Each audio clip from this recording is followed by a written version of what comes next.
If you didn't have your current jobs, what would you guys do to make money? I would sell my ass.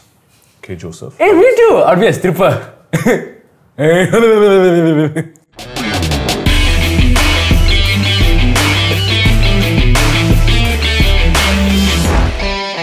Hey guys, welcome back to a brand new episode of Ayy-Men. It's your boy Ming. It's your best friend Raj Mahal. And I'm Joseph. What's up? Today, we are talking about making bills. Gotta get them coins, Right. see, guys. Ka-ching for the bubbling.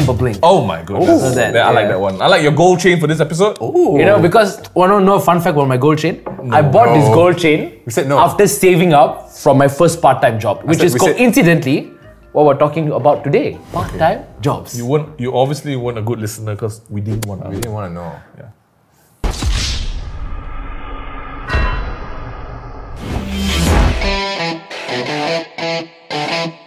Joseph, have you had experience working? Yes, after SPM. I was young, innocent, just finished SPM. You know, you gotta have the monies, you know what I'm saying? money, Like, dude. so at that time, I had no allowance anymore. Obviously, when you hit 18, you don't get allowance. So I took a job as a part-time salesperson at Pandora.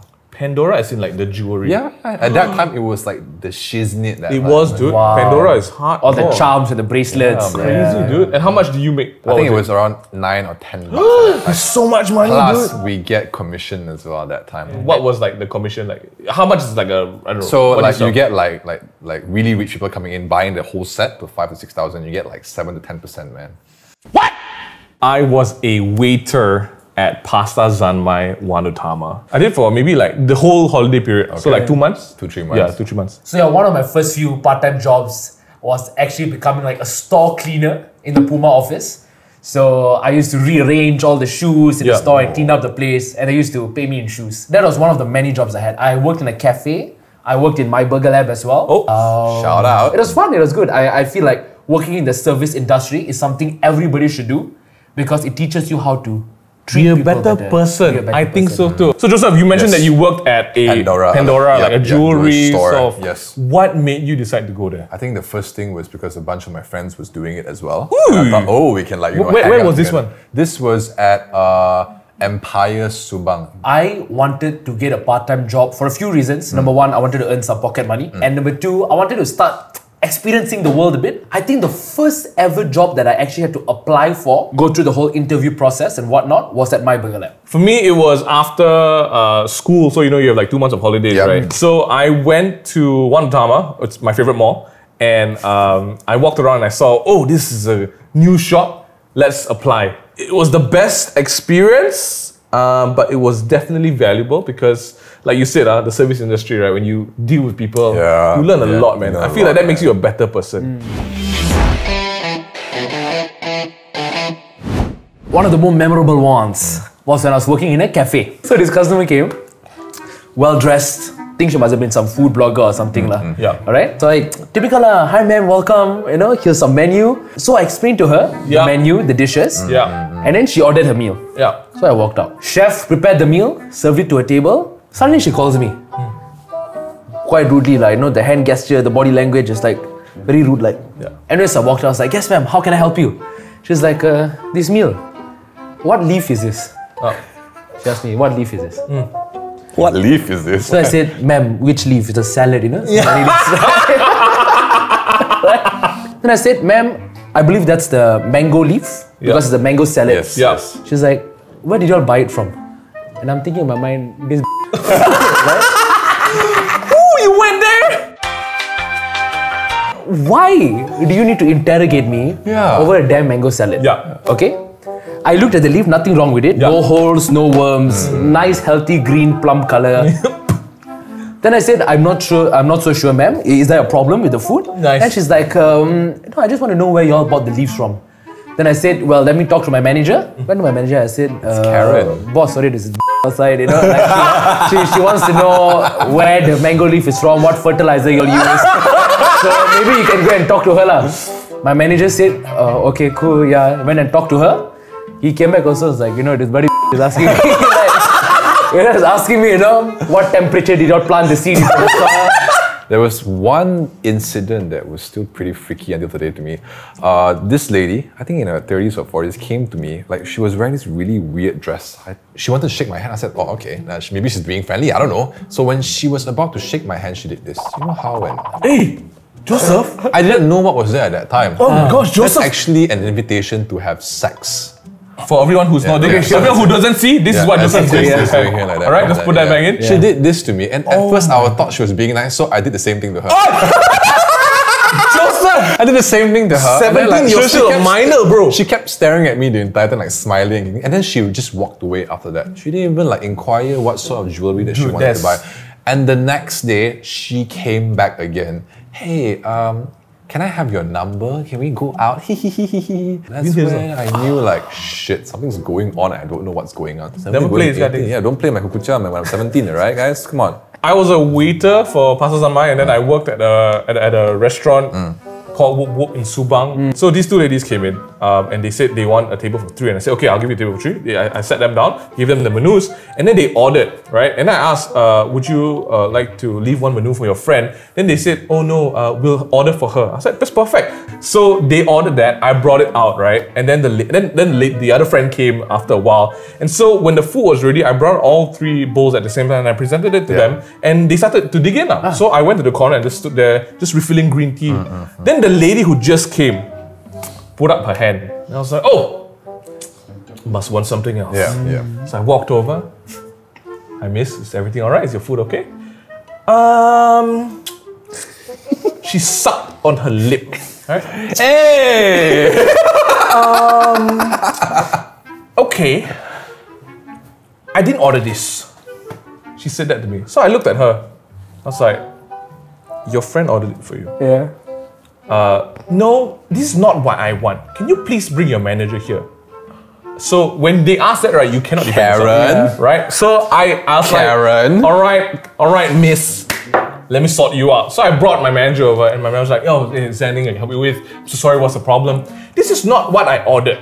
And at this point, right, she was up in our grill. Both friends were just doing this, you know, right? Then my manager looked at me, is this not what the customer ordered? What did she order? Can I see your notebook? So I brought up my notebook and it was very specifically written that that was the order, right? She's like, no, I didn't order this. Then I just cut the nonsense. I said, she's right, she didn't order it. Her friend over here ordered it for her. The noisy lady looked at her friend, looked at me.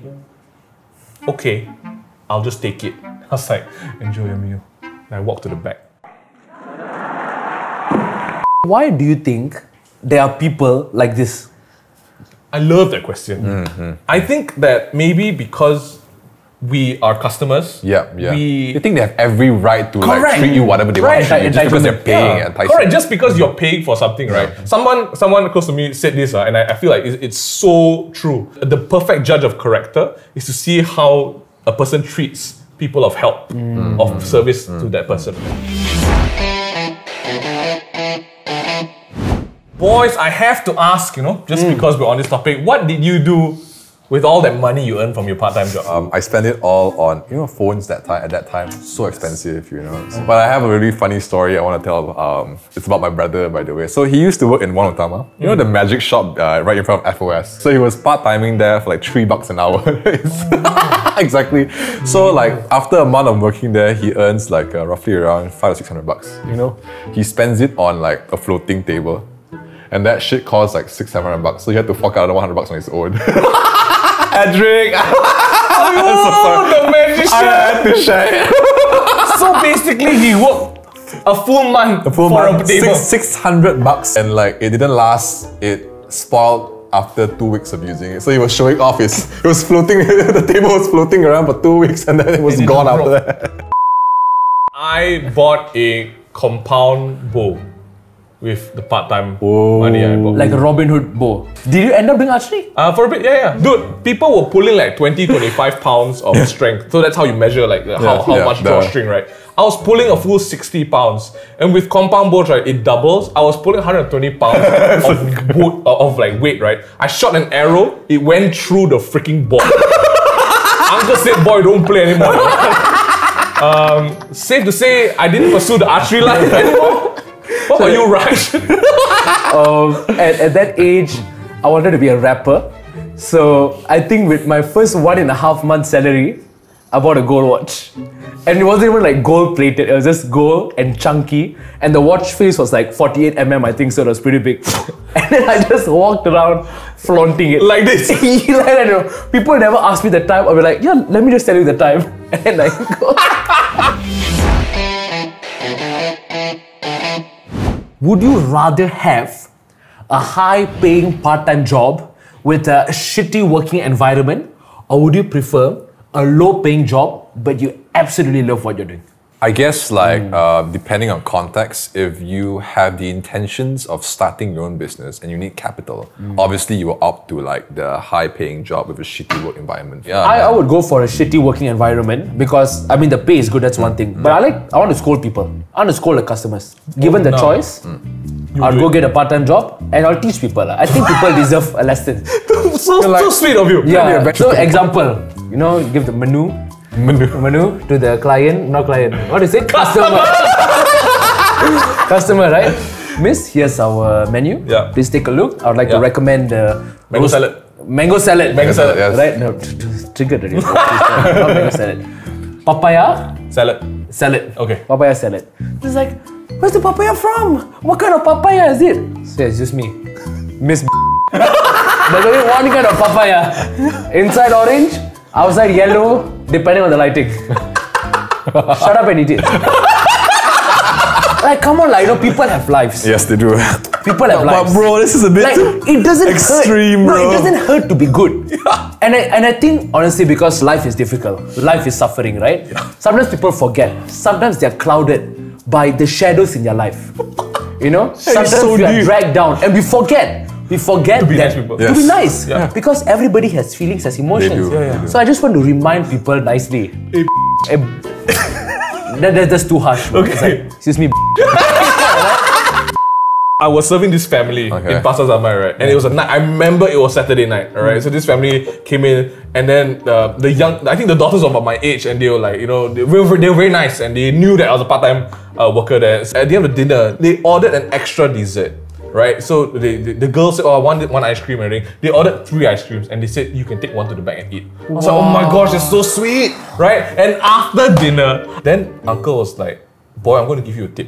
I was like, oh, you don't have to lah, you don't have to. Yeah. He took out his wallet and he took 100 ringgit, the purple colour, and he put it inside my apron. I've not like in here lah, but because you know our apron got like the pocket to the side.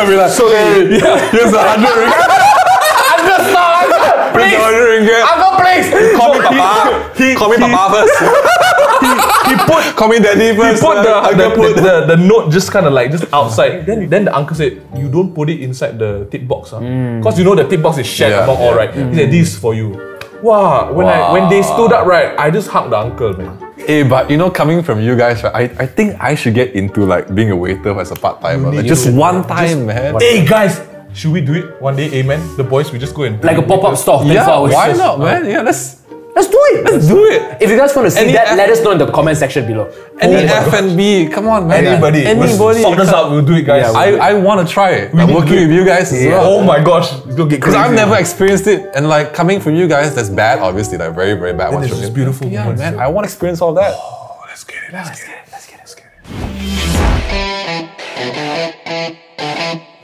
Alright, so we've talked about our experiences, talked about what life is in the working field and industry, right? But let's slightly turn it a little bit back.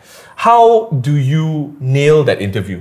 Part-time or full-time, you need to bring a skill set to the table. You need to impress the person that you're trying to work for, right? Yeah. What is it that we need? Okay, first thing first.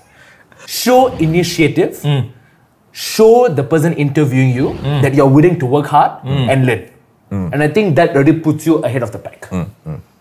Because I actually hire part-timers. Always send your CV in detail. Always list what kind of skills you've acquired throughout the years. Correct. And always be nice about it as well.